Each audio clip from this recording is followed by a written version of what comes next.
When I entered the room, the alien girl gasped, "Mother, it's him, it's him." Luke Carter walked slowly down the wide corridor of the alien station. The walls glowed with soft lights that changed color as he passed. He had never seen anything like it. The station seemed alive and yet quiet at the same time. He felt small in the vast hallway, carrying only a small bag of human tools and a translator device. His mission was simple on paper: observe, learn, and make contact. But something in the air told him it would not be simple at all. He entered the main hall where alien families gathered. The room was round and high, with light floating in strange patterns above. Alien children ran between adults, their shapes strange but gentle. Some had long limbs, others had wings that glimmered in the air. Luke had expected curiosity, maybe cautious stares, but nothing prepared him for what came next. A small figure stood frozen in the middle of the room. Her skin shimmered faintly green in the light and her large eyes were wide. She pointed at him and gasped sharply. "Mother, it's him," she shouted. Her voice echoed across the hall, cutting through all chatter. She ran forward before anyone could stop her and wrapped her arms around the taller figure beside her. The figure, a woman with a calm but strong presence, knelt to the child's level. Luke froze. He had no idea who the girl was talking about. He glanced at the woman, whose eyes widened as well. The girl repeated, "I told you, Mother, he is here. He is the one from the stories." Murmurs spread across the hall. The alien's chatter changed to whispers and all attention slowly turned toward him. Luke's heart beat fast. He raised his hand slightly. I don't understand," he said in his translator. "I think you have me confused with someone else." The woman looked at him closely. Her face was pale green, her hair a cascade of silvery threads. She spoke calmly to the girl. "Elira, do not shout. Let the envoy speak." Then she turned to Luke. "We mean no harm," she said in careful English, "but your presence here is unexpected." Luke nodded. He still did not know what she meant. Elira, the little girl, was not willing to let him go so easily. She looked at him with wide, shining eyes. "You are him," she said firmly. "The one who saved our people long ago. Mother, you see, it is true." Her mother, Mara, looked uneasy. She touched Elira's shoulder gently. "Calm down, child. We must understand this slowly." Luke stepped forward, trying to calm the sudden tension. "I promise, I am only a human envoy. I do not know this story you speak of." The hall grew quiet. Elders and leaders of the alien council gathered around, curious and alert. They whispered among themselves in a language Luke could barely understand. Some pointed at him. Others touched their chests as if praying or showing respect. Luke felt the weight of their eyes, but he was more puzzled than afraid. He did not remember saving anyone other than on training simulations in school. Yet the intensity of the alien's reaction suggested something far deeper.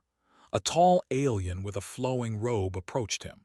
He had sharp eyes and long fingers, and his skin glimmered like copper. "You are the one they call the Chosen?" he asked, speaking in perfect English. Luke shook his head. "I am not chosen. I am just human." Mara whispered to the council, "The blood of the past runs through him." "I see it." Luke did not understand what that meant, but he sensed that he was being measured, judged, and remembered all at once. He took a slow breath and looked at Elira. "Why do you call me this? What is my name in your story?" he asked gently. Elira's eyes sparkled with tears.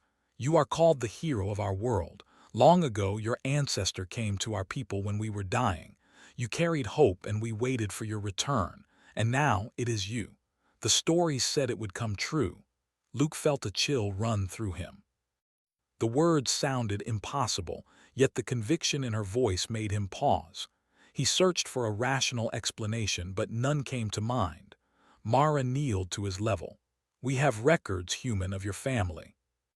Your ancestor arrived here and helped us survive a plague that could have ended our species.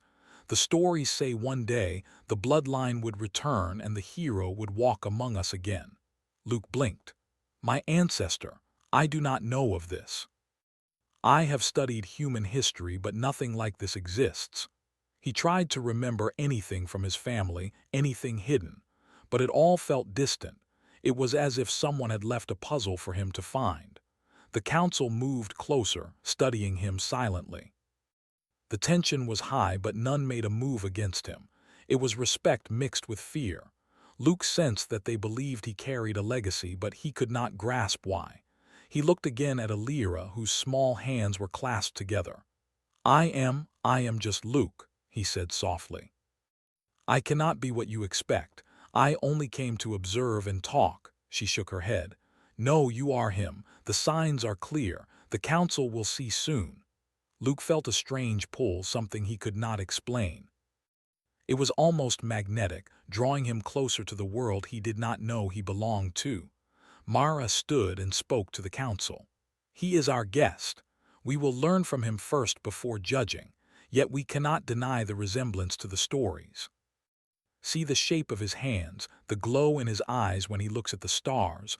All of it reminds us of the hero. Luke glanced at the ceiling, where patterns of light moved like living rivers. He noticed the alien symbols, and suddenly a memory, though vague, flitted through his mind. A human face standing among these same lights, guiding a frightened alien child. It was only a fleeting image, but it made his pulse quicken. He moved carefully through the hall. Alien stepped aside and Alira followed closely. She whispered, I will help you, Luke. You must know us to understand. He nodded, unsure what to say. The council observed silently as he walked toward a seat provided for him. He sat slowly, trying to calm his racing heart. He could feel the weight of expectation pressing down on him, heavier than any human politics he had known. A simple envoy's role had become something else entirely. He felt connected to the aliens in a way he could not explain, a link reaching across generations. The council opened discussions, asking Luke questions about humanity, the stars, and the past. He answered cautiously. I can only tell you what I know. My family lived quietly and my people explored space slowly. We never reached your world before. I do not know of any hero who came here. Mara placed a hand on his shoulder. Sometimes the truth is hidden, human, until it appears in blood, and now it appears. Luke felt a mixture of fear and awe. He wanted to believe her, yet it seemed unreal. Alira tugged gently at his sleeve. Come with me, she whispered. He followed her down a smaller corridor away from the council. The walls glimmered with a softer light here, and Luke felt a strange sense of calm. Why me? He asked. Why now? Alira smiled faintly. Because the world waited, because your presence brings hope. You are not just human, you are part of our story, whether you understand it or not. Luke nodded slowly. Hope and fear battled in his mind. He wanted to run, but something in him stayed. He had to understand why he was here, why the aliens believed he was the hero of their past. That night, Luke lay in the guest chamber provided by Mara. The room was filled with soft light that changed with the movement of his body. He could see the station's towers through a transparent ceiling, and the stars stretched infinitely beyond. He thought about Alira's words, about the bloodline and the hero of the alien world. He wondered if all of this was coincidence, or if destiny had woven him into a story older than his own memory. He realized that nothing in his life had prepared him for this, yet he could not deny the feeling that he belonged. Somewhere deep inside, a quiet voice whispered, telling him that the journey had only just begun. Luke woke early the next morning, the soft lights of the alien station still glowing around him. The stars outside the transparent ceiling were bright and still, but he could not focus on them. His mind was full of questions. How could Alira be right? How could the aliens believe he was connected to some ancient hero of their world? He had no memories of ever leaving Earth, yet something in him felt familiar, as if a thread ran from him to this place long before he was born. He got up and dressed in simple clothes provided by Mara. They were soft, lightweight, and easy to move in, unlike anything he had worn before. He left his room quietly and found Alira waiting for him in the hall. She smiled when she saw him. "Good morning, Luke. I wanted to show you something before the council meets again." Luke nodded, following her. She led him to a small chamber filled with light and glowing symbols along the walls. The symbols moved slightly, like living writing, and Luke felt a strange pull toward them. "These are our stories," Alira explained. "They tell of the hero who came to save our people when we were dying. The hero is human, and the hero will return when the bloodline appears again."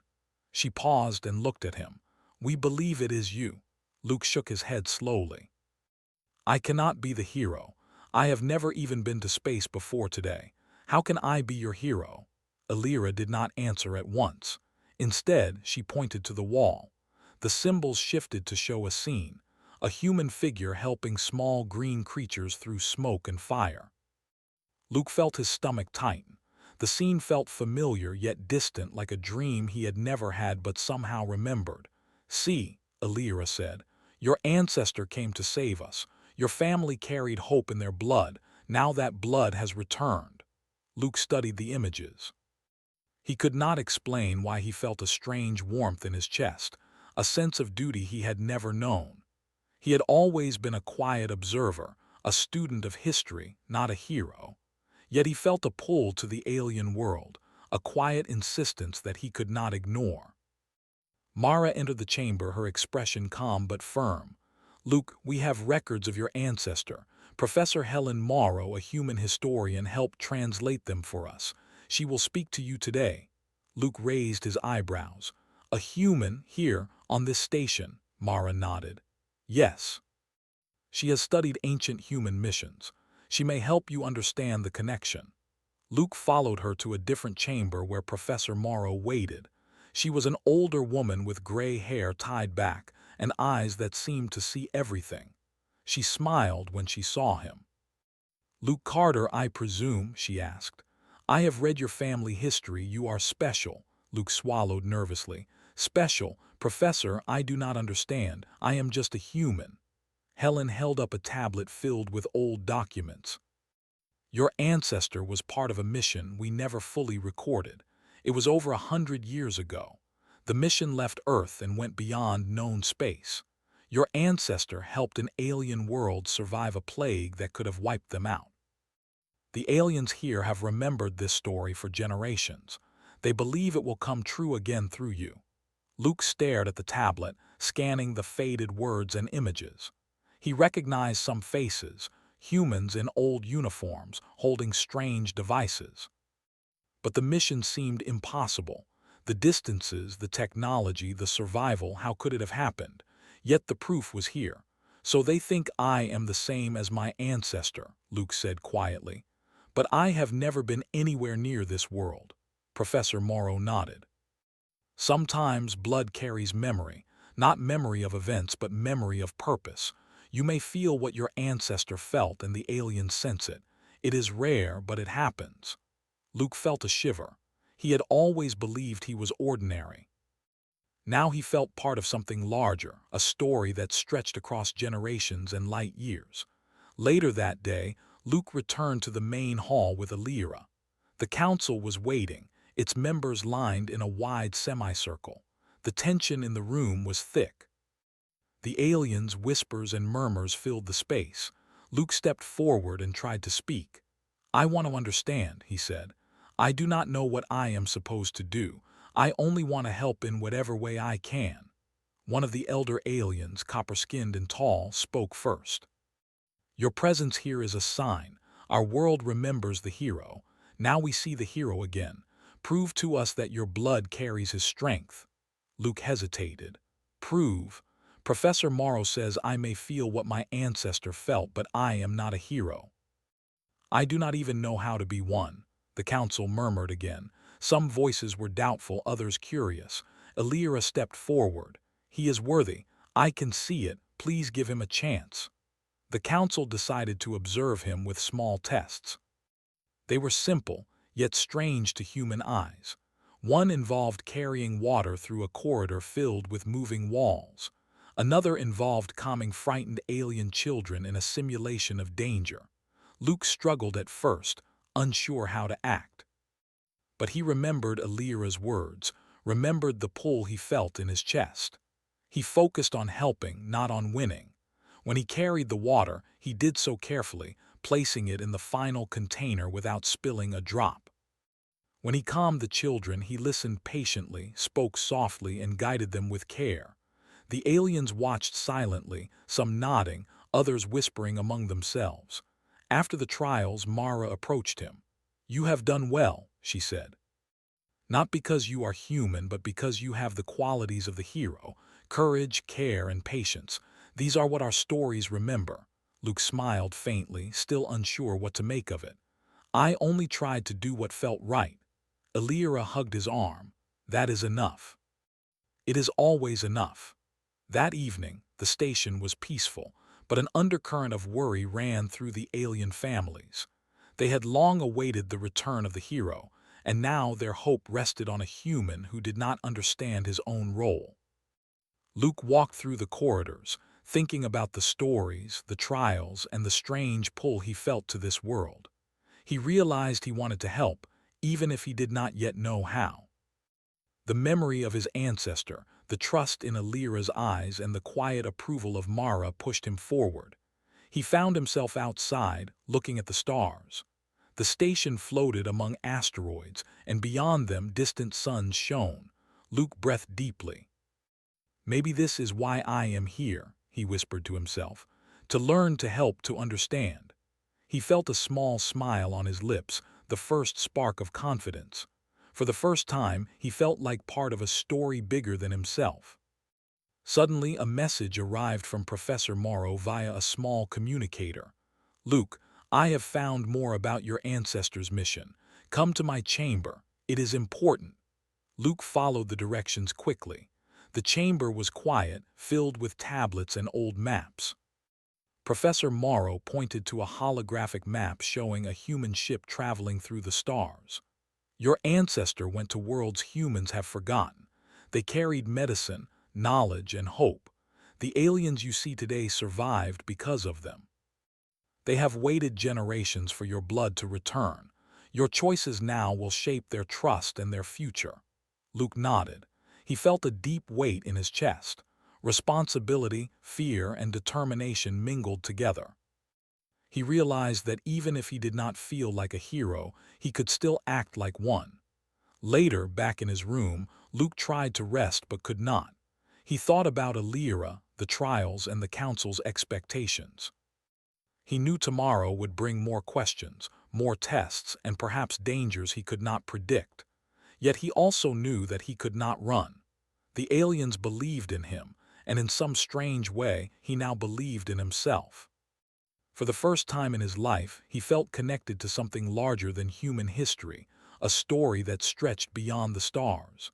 As sleep slowly came, Luke whispered, "I do not know if I am your hero, but I will try. I will try for you, for Alira, and for this world." Luke spent the next morning with Alira and her mother Mara. The station was quiet but full of tension.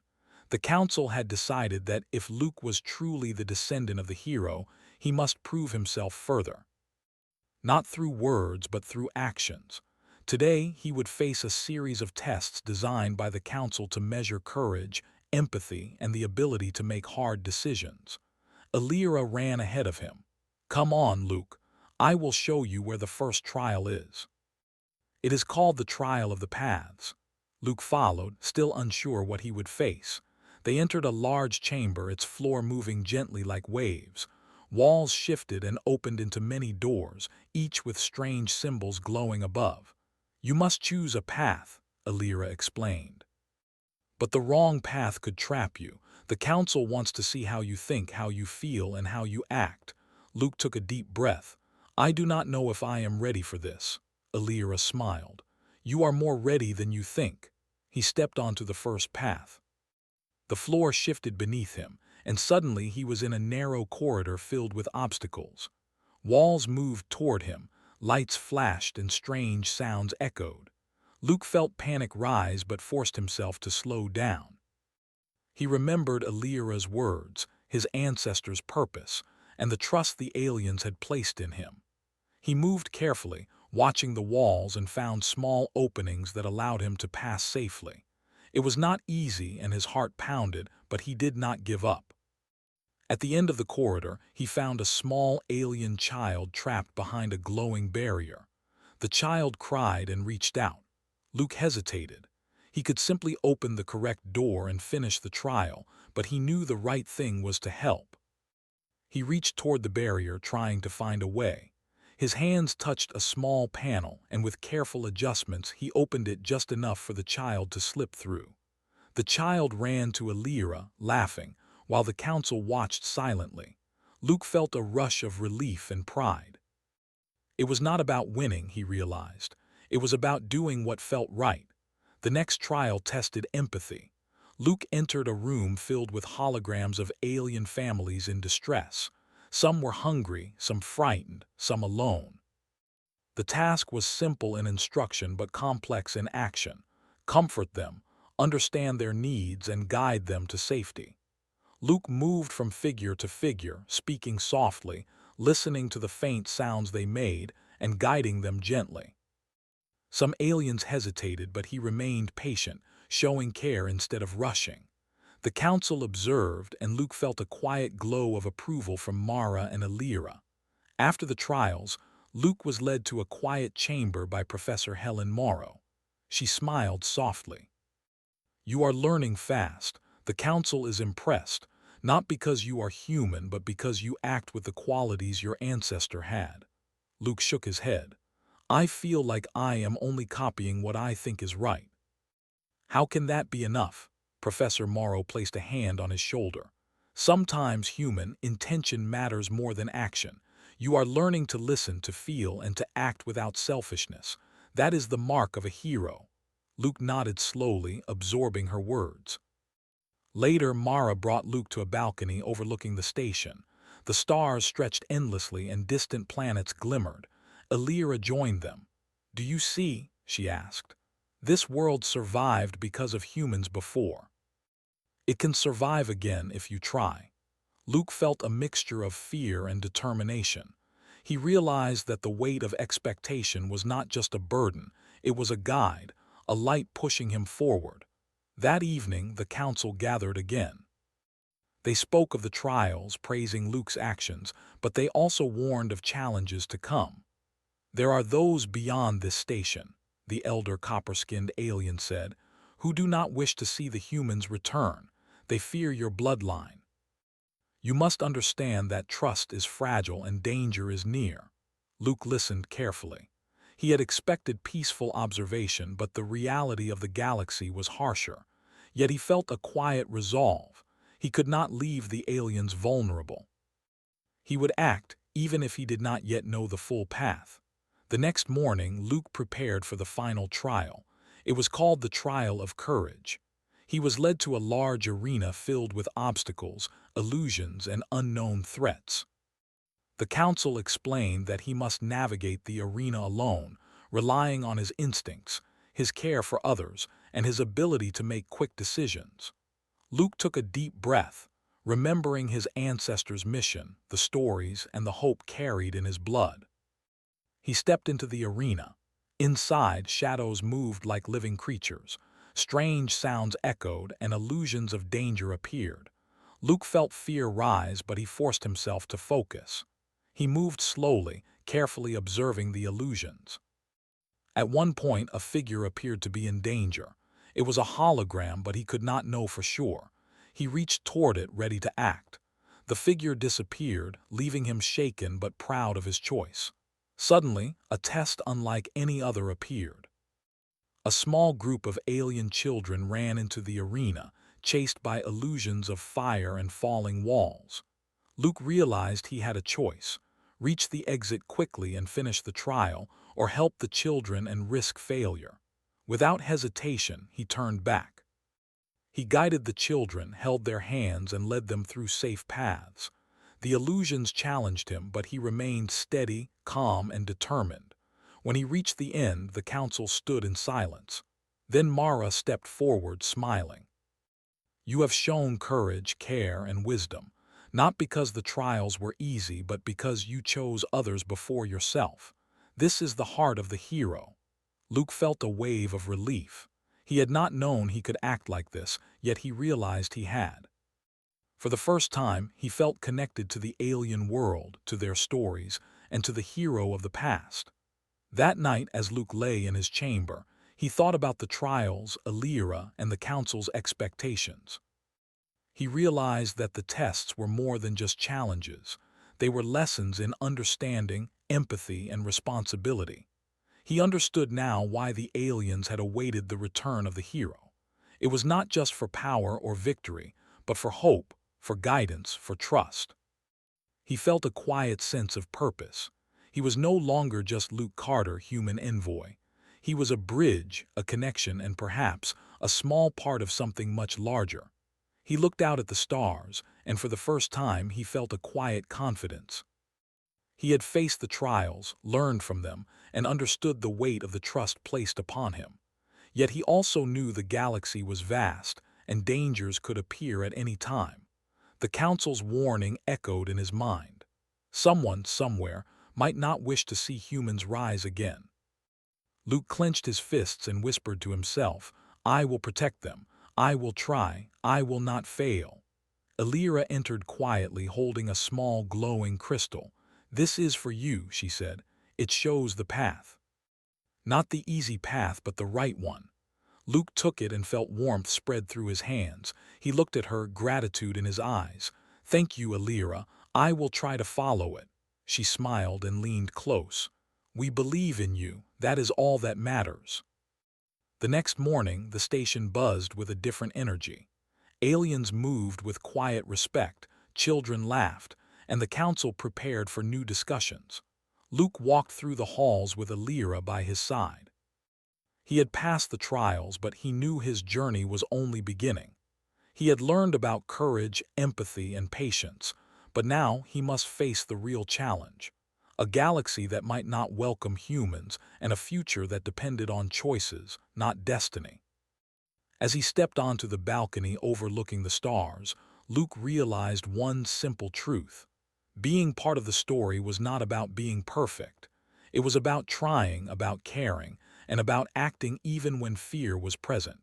He had taken the first steps. The next steps would be harder, but he was ready.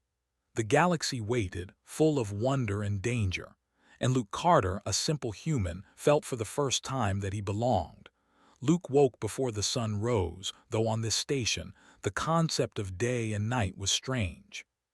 Soft lights glimmered along the walls, and distant stars painted the sky beyond the transparent ceiling. He felt restless. The Council's warnings of enemies beyond the station had stayed in his mind. He had passed the trials, shown courage, empathy, and wisdom, but now he realized that real danger might not be a test at all. It could be very real. Alira appeared at the doorway, her small figure silhouetted against the glowing hallway. "Luke," she said softly, "I heard noises last night, shadows moving outside the station. I think they are watching us." Luke nodded. He had felt it too, a strange energy in the halls, a quiet tension that he could not explain. "We must be careful," he said. "Tell me what you saw." Alira led him to a small observation chamber. She pointed toward the edge of the asteroid field surrounding the station. Faint, moving lights could be seen among the rocks. "Ships," she whispered. "Strange ships, not like ours, not like the Council's. They move like predators." Luke's heart tightened. He had prepared for observation, study, and diplomacy, but now he faced the possibility of real conflict. He called Professor Morrow to the chamber. She scanned the readings quickly.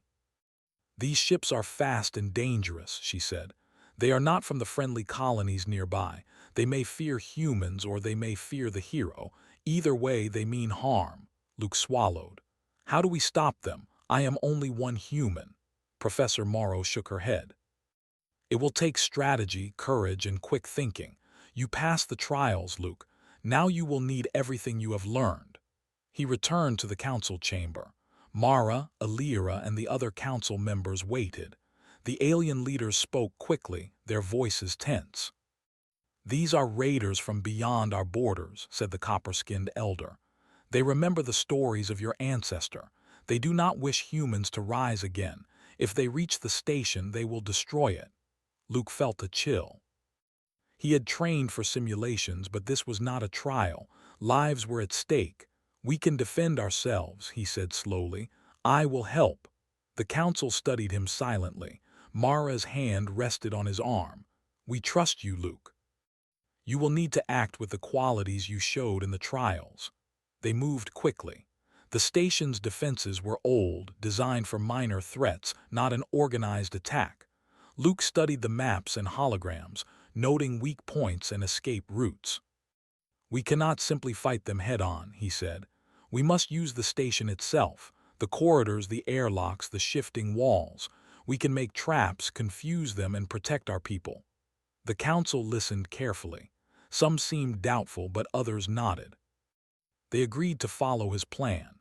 Alira ran ahead to guide children to safe chambers while Luke coordinated with Mara and the council. The first raider ships appeared at the edge of the station. They moved like predators, fast and silent, using the asteroid field for cover. Luke watched them through the observation window. They are calculating their attack, he said. We must act before they reach the outer gates. Using the station's systems, he redirected lights and sounds to confuse the ships. The raiders hesitated, unsure where to go. Luke directed the alien engineers to close certain airlocks and open others, creating traps. The raiders' ships skidded past, unable to predict the movements. Then the first strike came. Small drones were launched toward the station, attempting to breach the outer hull. Luke acted quickly, using energy pulses from the station's defensive grid to disable the drones. The council watched in amazement. He is thinking faster than expected, said one elder. Mara smiled faintly. He has the mind of the hero, but also his own instincts. Luke moved from station to station, guiding the defenses, giving calm orders and adjusting strategies as the attack intensified. Alira appeared beside him, holding a small map of hidden passages. If they break through here, she said, we can move the civilians through this route. Luke nodded. Good. Make sure they follow you exactly. Stay calm, do not panic. Together, they guided children and families to safe chambers hidden deep within the station. Luke felt pride in her courage, but also a sharp ache of worry. Every wrong step could cost lives. The raiders grew bolder. One ship managed to breach an outer gate. Luke moved quickly, calculating options. He realized he could not simply fight them, he had to outsmart them. He used a sequence of airlocks to trap the ship in a corridor, closing doors in a precise order. The raider ship skidded and collided with walls, temporarily disabled. Luke exhaled slowly. That will buy us time, he said, but the battle was far from over. More ships arrived, faster and larger than the first. The station shook as explosions rattled the walls. Luke felt fear, but he pushed it aside. He remembered the trials, courage, empathy, and care. He would use all three now. He coordinated with alien engineers to create false signals, holograms of ships, and moving lights to confuse the raiders. The attackers collided, miscalculated, and slowed their advance. Luke felt hope rising. The aliens began to see humans not just as legends but as protectors. Alira ran beside him, helping guide survivors. She shouted encouragement, and Luke felt the bond between them strengthen. We will get through this, he said, even as alarms blared. We will protect this station together. Mara joined them, her calm presence steadying frightened aliens. Together, they formed a chain of leadership and courage that the raiders could not break. Hours passed. The raiders attempted several more attacks, but each was countered with Luke's strategy. Small drones were disabled, airlocks misdirected, and false signals confused the larger ships. Luke moved tirelessly, guided by instincts he did not fully understand but trusted. He realized now what the council had meant. Trust was fragile, but determination and clever thinking could make it unbreakable. Finally, the raiders retreated. Their ships sped away into the asteroid field, leaving the station shaken but intact. Luke sank to the floor, exhausted, his hands trembling. Mara knelt beside him. "You did it," she said quietly. Alira hugged him tightly. "You saved us. You really are the hero." Luke shook his head. "I am just human," he said softly, though he felt a quiet pride. He had acted not for glory but because it was right. He had protected lives, and that was enough. The council gathered again after the attack. They praised Luke, acknowledging his courage, quick thinking, and care for others. They began planning how to strengthen the station for the future, now knowing that danger was not just a story but real. Luke listened, still tired but alert. He realized that the trials had prepared him, not for tests but for real responsibility. He was no longer a student of alien culture. He was a participant in it, a protector and a bridge between species. That night, as the station settled into quiet, Luke walked with Alira to the balcony. The stars stretched endlessly, but now they seemed less distant. He felt the weight of responsibility but also a spark of hope. "We survived today," he said, "but there will be more challenges." Alira nodded. "We will face them together. We trust you, Luke, not because of stories but because of what you did." He smiled faintly. The trust felt heavier than any burden, yet lighter than fear. He understood now that being part of this story meant acting, even when unsure, and standing strong when others needed him. Luke returned to his chamber and looked out at the stars. He thought of his ancestor, the lost hero, and realized that courage was not just in history books, it lived in choices made today. He whispered to himself, "I will protect them no matter what comes. I will not fail." As he lay down, sleep finally came, but it was not easy or simple. His mind raced with plans, strategies, and possibilities. Yet beneath the fear, a steady flame of determination burned. Luke had learned that being human did not make him weak. It made him capable of hope, empathy, and bravery. The galaxy could be dangerous, but he would meet it with care and courage. And in the quiet of the station, Alira's small hand on his arm reminded him that he was not alone. Together, human and alien, they would face whatever threats came from the stars. The station was quiet after the attack. Luke stood on the observation balcony, looking at the distant stars. The raider ships had retreated, but the council warned that danger might return. The aliens were exhausted, yet their trust in him had grown stronger. For the first time, Luke felt the weight of responsibility clearly. He was no longer just a visitor. He was part of their world, their story, and their hope. Alira ran up to him, her eyes bright but tired. "They are talking about peace now," she said. "The council believes humans can be allies, not threats." Luke nodded slowly. He had fought not for glory but to protect lives. Now the aliens saw humans as more than distant legends. They saw humans as friends, partners, and protectors. Mara approached, her calm presence steadying the tense atmosphere. "Luke," she said, "we must speak with the council. They want to meet you for a formal discussion. It is time to shape the future together." Luke nodded, taking a deep breath. He followed them into the council chamber. The room was still, filled with leaders of every kind. The elder copper-skinned alien spoke first. "Human," he said, "you have proven courage, wisdom, and care. Your actions saved lives, not just our station, but our trust in humans. Now we must decide how to move forward."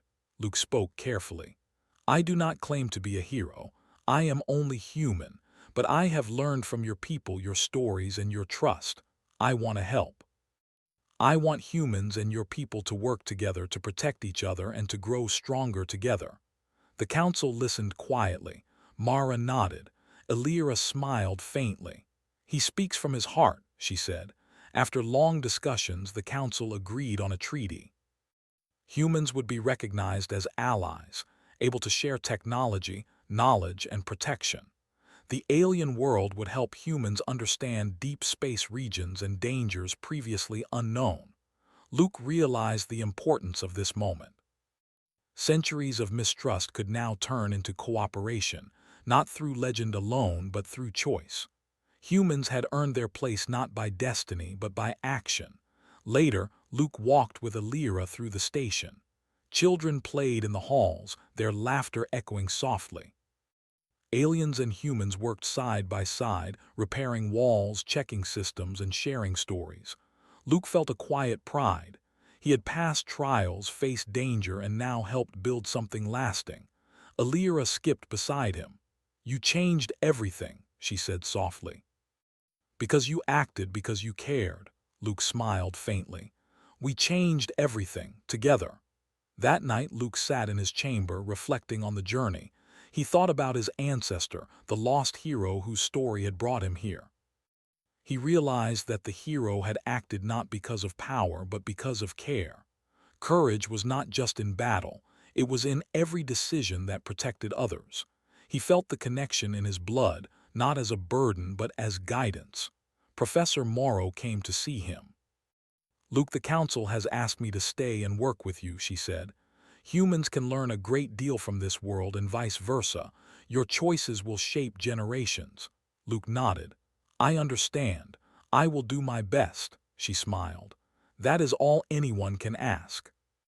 The next days were filled with rebuilding, learning, and preparation. Luke trained alongside alien engineers, shared human strategies, and helped children and adults understand cooperation and trust. Mara watched quietly, proud of how he integrated his knowledge with care. Alira stayed close, guiding him and cheering small successes. Together, they became a symbol of hope for the station. One evening, as the twin moons of the alien world glowed softly in the sky, Luke stood with Alira on the balcony. "Do you ever wonder what your ancestor would think?" he asked. Alira smiled.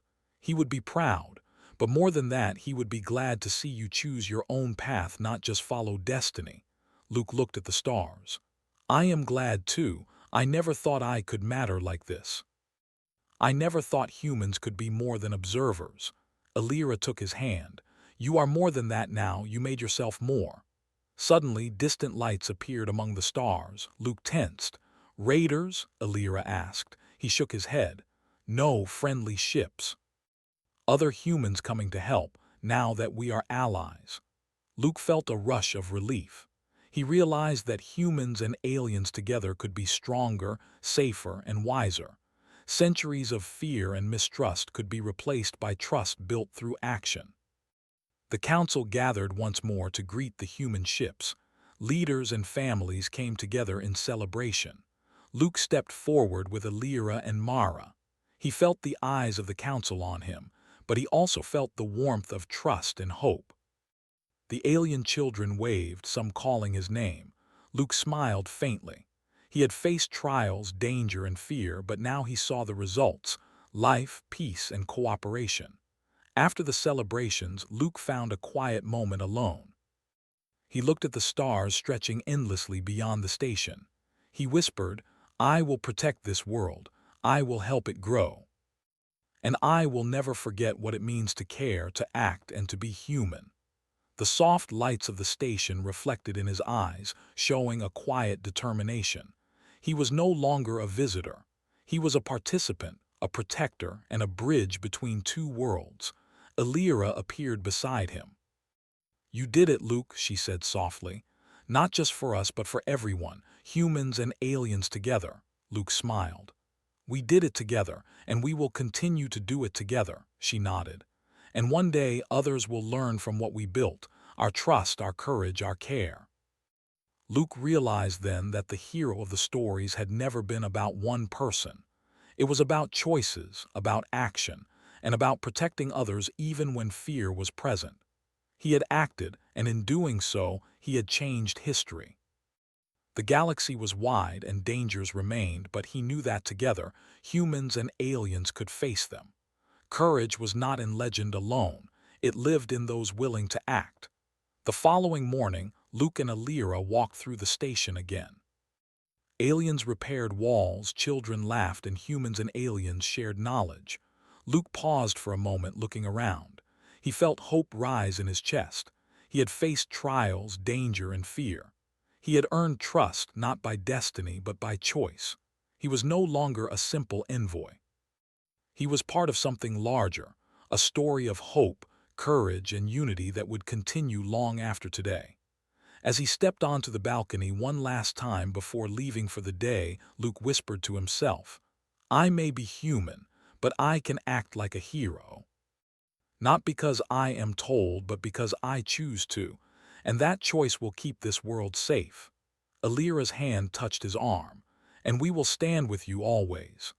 Luke smiled, feeling the bond between them, between humans and aliens, and between past and future. Together, they had created something stronger than fear. Together, they had created hope. And as the twin moons shone softly over the alien world, Luke knew that the journey was far from over. New challenges would come, but he was ready. He had courage, he had care, and he had allies. He had learned that being human was not weakness.